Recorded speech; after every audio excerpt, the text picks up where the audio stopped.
Matric final परीक्षा जो 2024 में होने वाला है उसी का सामाजिक विज्ञान, क्या सामाजिक विज्ञान जो है आपका पेपर वायरल प्रश्न पत्र है। ठीक है, ये वायरल प्रश्न पत्र है, इसमें हम लोग केवल ऑब्जेक्टिव करेंगे। ठीक है, 100% यहाँ से आपको क्वेश्चन जो है लड़ता है। ठीक है, तो आप लोगों को ये जो है वीडियो पूरा अंत तक देखना है, तभी आपका जो है ये क्लियर होगा। ठीक है, और हमारे चैनल पे पहली बार आए हैं तो प्लीज़ चैनल को सब्सक्राइब कर लीजिए और वीडियो को लाइक कर दीजिए ऐसे ही वीडियो के लिए। ठीक है, क्योंकि यहाँ पे जो है आपको क्लास 10th का जो है बहुत अच्छे तरीके से तैयारी कराया जा रहा है। ठीक है, सारे प्रश्न यहाँ से सीधे आपको बोर्ड में लड़ते हुए दिखेंगे। ठीक है, तो इसके लिए आप लोगों को करना क्या है, देखिए यहाँ पे आपका प्रश्न क्या करेगा।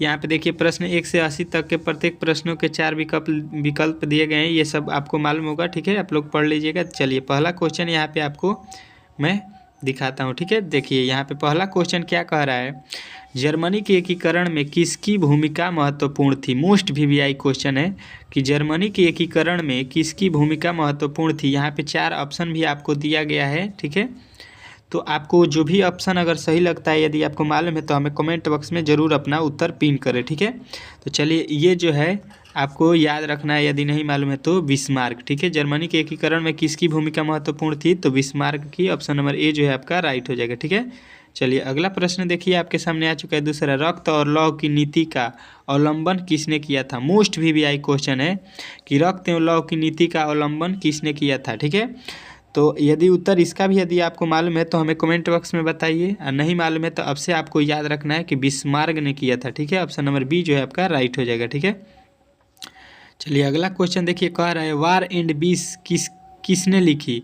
वार एंड पीस के मतलब लेखक कौन है, ये आपसे पूछा गया है। ठीक है, तो ये जो है आपको कौन लिखा है, टाल्स्टाय जो है वार एंड पीस के लेखक हैं। ठीक है, आपको याद रखना है। ठीक है, चलिए अगला प्रश्न देखिए आपके सामने आ चुका है चौथा, रूस में कब दास्तव समाप्त किया गया। तो रूस में दास्तव कब समाप्त किया गया है, तो आपको याद रखना है कि 1861 में रूस में दास्तव जो है समाप्त कर दिया गया है। ठीक है, अगला प्रश्न देखिए पांचवा, सोवियत संघ का विघटन हुआ था। सोवियत संघ का विघटन कब हुआ था, ये आपसे पूछा गया है। ठीक है, तो ये सोवियत संघ का विघटन 1991 में हुआ था, ऑप्शन नंबर जो है ए आपका राइट हो जाएगा। ठीक है, चलिए अगला क्वेश्चन देखिए, कार्ल मार्क्स का जन्म कहाँ हुआ था। Most VVI question, Karl Marx का जन्म कहाँ हुआ था, तो आपको याद रखना है कि जर्मनी में हुआ था कार्ल मार्क्स का जन्म। ठीक है, चलिए अगला प्रश्न देखिए, कह रहा है हिंद चीन में बसने वाले फ्रांसीसी कहे जाते हैं। हिंद चीन में जो बसे हैं फ्रांसीसी, उन्हें हम लोग क्या कहते हैं, तो आपको याद रखना है कोलोन जो है हिंद चीन में बसे हुए फ्रांसीसियों को बोला जाता है। चलिए अगला प्रश्न यहाँ पे देखिए आठवां क्या कह रहा है, हिंद चीन में अंतिम युद्ध की समाप्ति के समय अमेरिकी राष्ट्रपति कौन थे।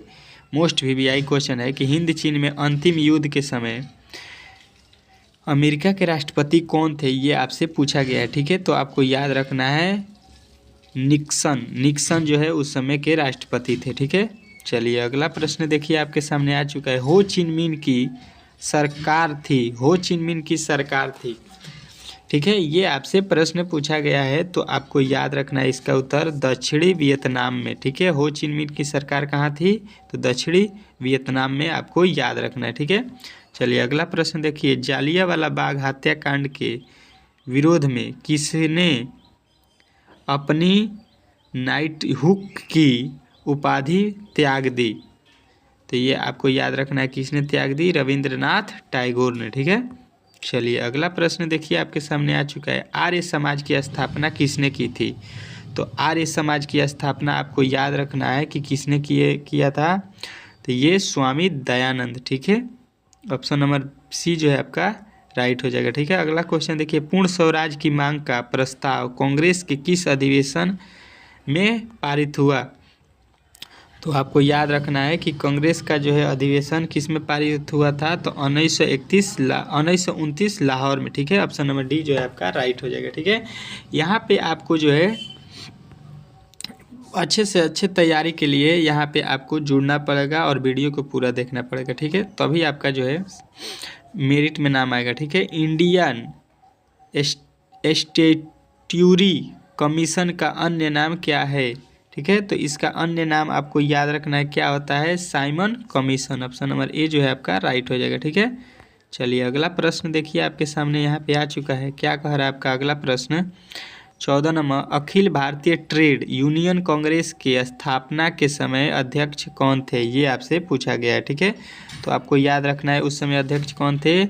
लाला लाजपत राय। ठीक है, चलिए अगला प्रश्न देखिए आपके सामने आ चुका है। वाष्प चालित इंजन का आविष्कार किसने किया था? वाष्प चालित इंजन का आविष्कार किसने किया था? तो आपको याद रखना है कि ये जॉर्ज स्टीफेंस ने किया था। जॉर्ज स्टीफेंस ने किया था। ठीक है, चलिए अगला प्रश्न देखिए आपके सामने आ चुका है। Tata iron and steel company की स्थापना कब हुई थी? मोस्ट वीवीआई क्वेश्चन है, तो आपको याद रखना है 1907 में हुआ था। ठीक है, ऑप्शन नंबर डी जो है आपका राइट हो जाएगा। अगला क्वेश्चन देखिए, तख्त श्री हरमंदर जी साहिब कहाँ स्थित है? तो ये आपको याद रखना है कि कहाँ स्थित है? पटना में। ठीक है, पटना में स्थित है। ऑप्शन नंबर जो है आपका ए राइट हो जाएगा। अगला प्रश्न देखिए 18, सामाराम जो है, सामाराम आपके जो है, तो चलिए देखिए यहाँ पे आपका अगला प्रश्न क्या कह रहा है। ऐतिहासिक शासन का मकबरा कहाँ है? किसका? सासाराम में किसका ऐतिहासिक मकबरा है? ये आपसे पूछा गया है 18 में। तो आपको याद रखना है कि शेरशाह सूरी का मकबरा है। ठीक है, ऑप्शन नंबर बी जो है आपका राइट हो जाएगा। अगला क्वेश्चन देखिए, नई आर्थिक नीति कब लागू की गई थी? मोस्ट वीवीआई क्वेश्चन है, तो ये आपको याद रखना है 1921 में नई आर्थिक नीति लागू किया गया था। ठीक है, विश्वा देखिए, किस अमेरिकी राष्ट्रपति ने न्यू डील लागू की? तो आपको याद रखना है किसने? FD रूजवेल्ट ने। ठीक है, ऑप्शन नंबर डी जो है आपका राइट हो जाएगा। अगला प्रश्न देखिए, इंग्लैंड में मुद्रण कला की शुरुआत किसने की थी? तो इंग्लैंड में आपको याद रखना है कि कैक्सटन ने जो है मुद्रण कला की शुरुआत किया था। ठीक है, अगला प्रश्न देखिए 22, गुटेनबर्ग का जन्म कहाँ हुआ था? गुटेनबर्ग का जन्म कहाँ हुआ था? ये आपसे पूछा गया है। ठीक है, तो गुटेनबर्ग का जन्म जो है आपको याद रखना है कि ये जर्मनी में हुआ था। ठीक है, ऑप्शन नंबर बी जो है आपका राइट हो जाएगा। अगला प्रश्न देखिए 23, निम्नलिखित में से कौन नवीकरणीय संसाधन है? तो कौन नवीकरणीय संसाधन है ये आपसे पूछा गया है, तो आपको याद रखना है जल जो है नवीकरणीय संसाधन है। ऑप्शन नंबर सी जो है आपका राइट हो जाएगा। अगला प्रश्न देखिए, किस मृदा में हुम्सन की मात्रा नगण्य होती है? तो इसका जो है राइट आंसर हो जाएगा ऑप्शन नंबर डी, पर्वतीय मुद्रा। ठीक है, ऑप्शन नंबर डी जो है आपका राइट हो जाएगा। अगला प्रश्न देखिए, भारत की प्रथम राष्ट्रीय जल नीति कब अपनाई गई थी?